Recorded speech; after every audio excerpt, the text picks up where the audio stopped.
پیارے دوستو، خداوند یسوع مسیح میں آپ کی اور آپ کے خاندان کی سلامتی ہو۔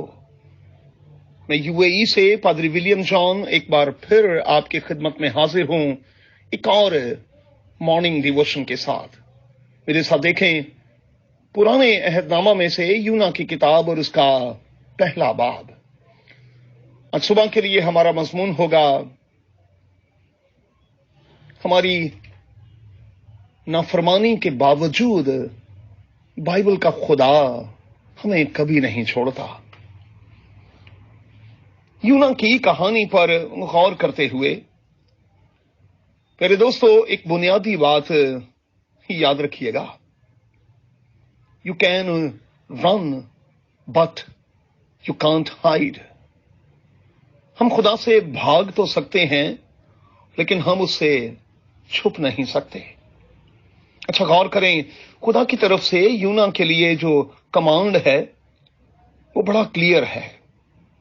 حکم ہے کہ تو نینوا کو جا، مگر اس کلیئر میسج کے باوجود یونا جان چھڑانا چاہتا ہے، بھاگنا چاہتا ہے، دور نکل جانا چاہتا ہے تاکہ خدا سے کہے کہ تو براہ کرم کسی اور کو وہاں بھیج دے۔ یونا نہیں جانتا کہ جو کام خدا نے اس سے لینا ہے بس اسی سے لینا ہے، اور خدا جو ارادہ کر لیتا ہے اس کے ارادے کو کوئی ٹال نہیں سکتا۔ آپ جانتے ہیں کہ کس طرح سے خدا نے ایسے حالات بننے دیے کہ بھگوڑے کو اس کی صحیح سمت پر ڈالا جائے، اور آپ جانتے ہیں کہ خدا نے ایسا کیا بھی۔ میرے دوستو، طوفان کے بعد یونا کو بہت سی باتوں کی سمجھ آ گئی ہوگی۔ 3 دن میں اس نے بہت کچھ سیکھ لیا جو شاید پوری لائف کے دوران نہیں سیکھا۔ اس نے جان لیا کہ خدا کے ارادے کو ٹالا نہیں جا سکتا۔ نجات، رہائی اور بچاؤ کے لیے اندر سے بہت کچھ باہر پھینکنے کی ضرورت ہوتی ہے۔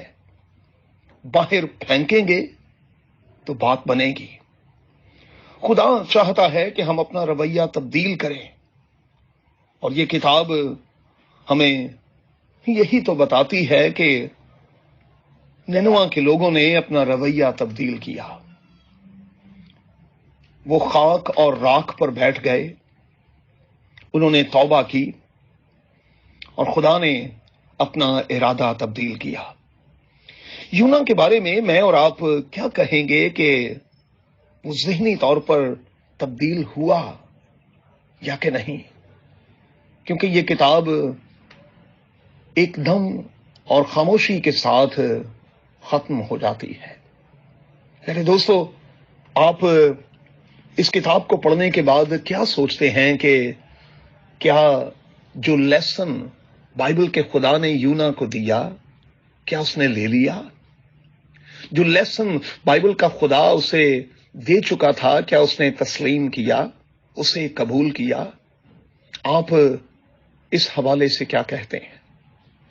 یاد رکھیں دوستو، ہم کتنے بھی نافرمان کیوں نہ ہوں، ہم خدا سے کتنا بھی دور کیوں نہ چلے جائیں، بائبل کا خدا ہمیں کھینچ کر اپنے پاس لے آتا ہے اور اپنے جلال کے لیے استعمال کرتا ہے۔